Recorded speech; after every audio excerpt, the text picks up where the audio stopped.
नमस्कार दोस्तों। कल्पना करें, अगर जीवन के आखिरी पलों में आपको ये एहसास हो कि आपने अपनी जिंदगी पूरी तरह से नहीं जी, तो कैसा लगेगा। ये दिल को छू लेने वाली किताब the top 5 regrets of dying Bronnie Ware की लिखी हुई आपको वो सबक सिखाएगी जो लोग अपनी आखिरी सांसों में सीखते हैं। आज हम इस किताब के हर हिस्से को गहराई से समझेंगे और देखेंगे कि आप इन सबकों को अभी आज से अपनी जिंदगी में कैसे लागू कर सकते हैं। तो चलिए शुरू करते हैं। दोस्तों, ये किताब कोई साधारण सेल्फ हेल्प बुक नहीं है। ये एक ऐसी कहानी है जो दिल से दिल तक जाती है।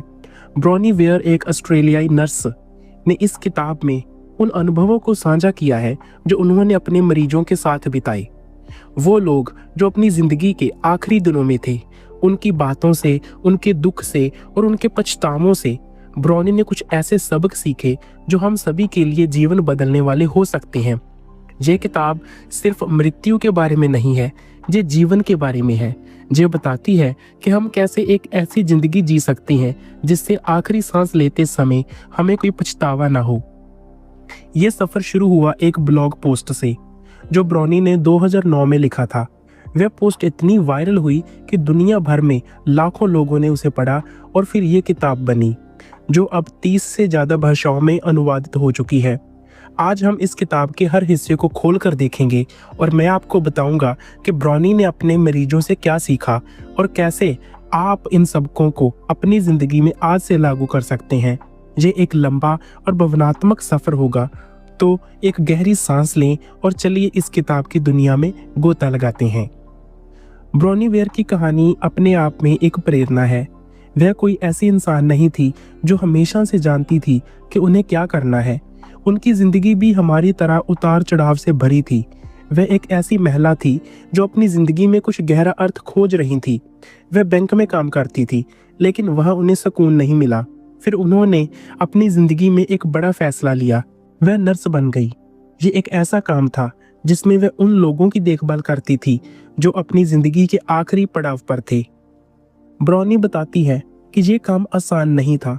हर दिन वह ऐसे लोगों से मिलती थी जो मृत्यु के करीब थे, लेकिन यहीं से उनकी जिंदगी बदलने लगी।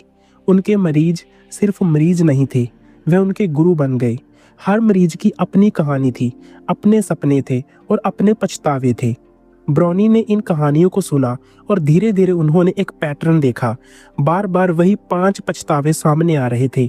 ये पछतावे इतने गहरे थे कि ब्रॉनी ने उन्हें दुनिया के साथ साझा करने का फैसला कर लिया। किताब की शुरुआत में ब्रॉनी अपनी जिंदगी की कहानी साझा करती है, कैसे वह एक ऐसी जिंदगी जी रही थी जो समाज की उम्मीदों से बंधी थी।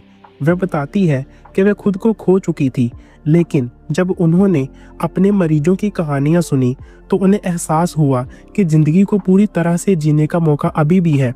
ये किताब सिर्फ मरीजों के पछतावों की बात नहीं करती, ये ब्रॉनी की अपनी यात्रा की कहानी भी है कि कैसे वह अपने डर, अपनी असुरक्षा और अपनी गलतियों से उभरी और एक ज्यादा सार्थक जिंदगी की ओर बढ़ी। उदाहरण के लिए ब्रॉनी बताती है कि जब वह छोटी थी तो उन्हें गाना बहुत पसंद था, लेकिन समाज और परिवार की उम्मीदों ने उन्हें ये सोचने पर मजबूर कर दिया कि गाना गाना कोई वास्तविक करियर नहीं है, तो उन्होंने अपने सपने को दबा दिया। लेकिन जब वह अपने मरीजों से मिली, जिनमें से कई ने अपने सपनों को दबाने का पछतावा किया, तो ब्रॉनी को एहसास हुआ कि वह भी वही गलती कर रही थी। ये किताब हमें यही सिखाती है कि हमें अपने सपनों को दबाने की जरूरत नहीं है। अब चलिए बात करते हैं पहले पछतावे की, जो ब्रॉनी के मरीजों में सबसे आम था। काश मैंने वह जिंदगी जी होती जो मैं चाहता था, ना कि वह जो दूसरों ने मुझ में उम्मीद की थी। ये पछतावा इतना गहरा है कि शायद हम में से कई लोग इसे अभी भी महसूस कर रहे हैं। ब्रॉनी बताती हैं कि उनके ज्यादातर मरीजों ने अपनी जिंदगी दूसरों की खुशी के लिए जी। कुछ ने अपने माता पिता की खातिर वह करियर चुना जो वे नहीं चाहते थे।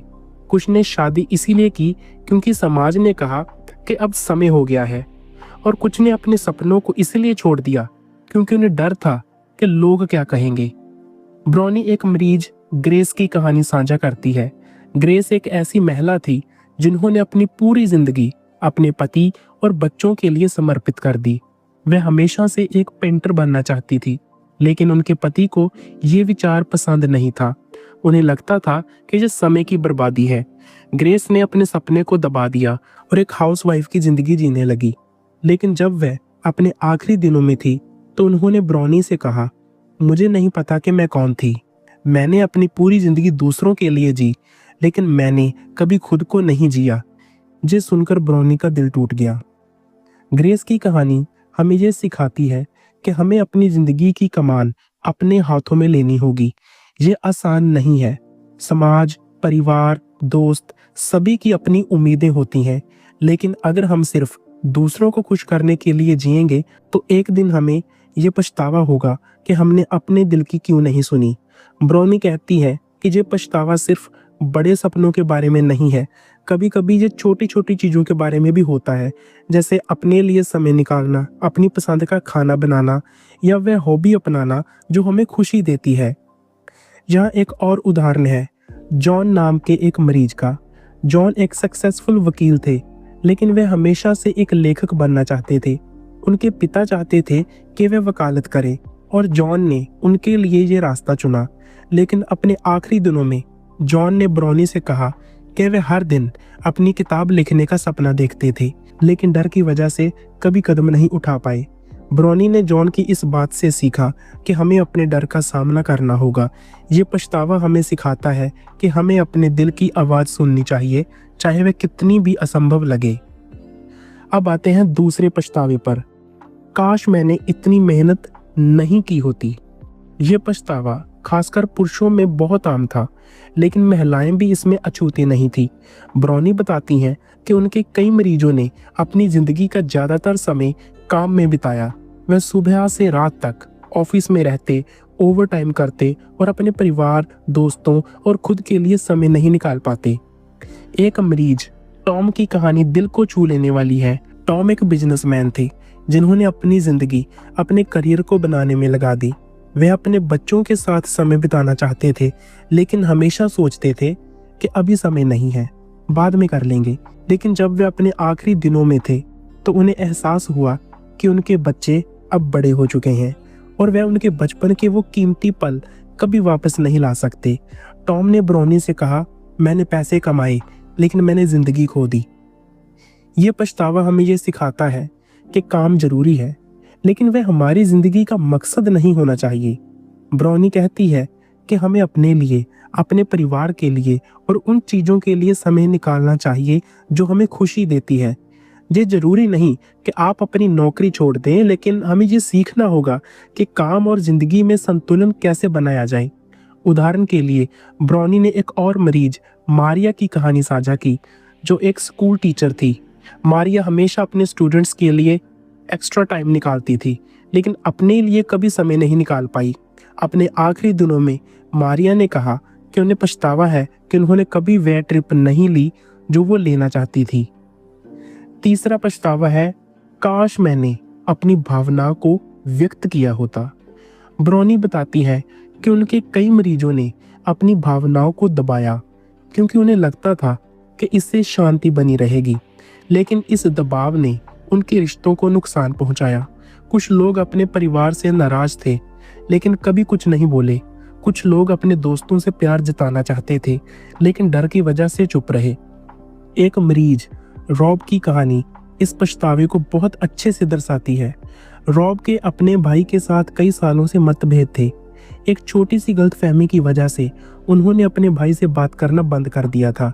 लेकिन जब रॉब को पता चला कि उनकी जिंदगी के कुछ ही दिन बचे हैं तो उन्हें एहसास हुआ कि वे अपने भाई से माफी मांगना चाहते हैं। ब्रॉनी ने रॉब की मदद की और उनके भाई को बुलाया गया। जब दोनों भाइयों ने एक दूसरे से बात की और अपनी भावनाओं को व्यक्त किया तो रॉब की आंखों में सुकून था। लेकिन रॉब ने कहा, काश मैंने ये सालों पहले कर दिया होता। ये पछतावा हमें सिखाता है कि अपनी भावनाओं को व्यक्त करना कमजोरी नहीं बल्कि ताकत है। अगर आप किसी से प्यार करते हैं तो उन्हें बता दें। अगर आप नाराज हैं तो उसे सही तरीके से व्यक्त करें। ब्रॉनी कहती है कि कई बार हम सोचते हैं कि हमारी भावनाएं व्यक्त करने से रिश्ते खराब हो जाएंगे, लेकिन असल में चुप रहना रिश्तों को और नुकसान पहुंचाता है। चौथा पछतावा है, काश मैंने अपने दोस्तों से संपर्क बनाए रखा होता।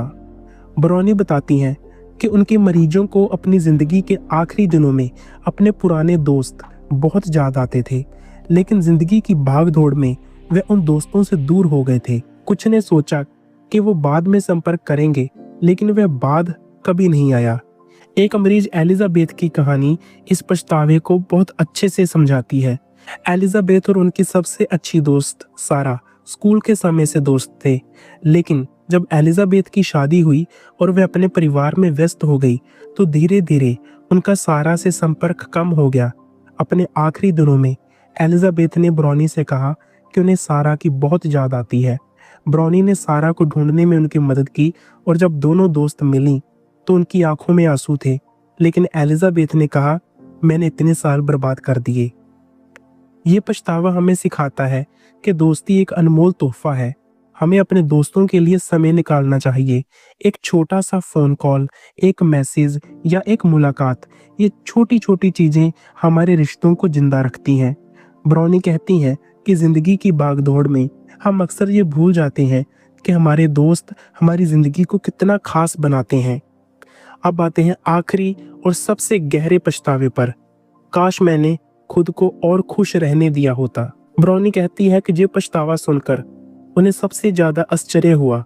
उनके कई मरीजों को ये एहसास हुआ कि खुशी एक पसंद है, लेकिन उन्होंने इसे चुनने के बजाय डर को चुना।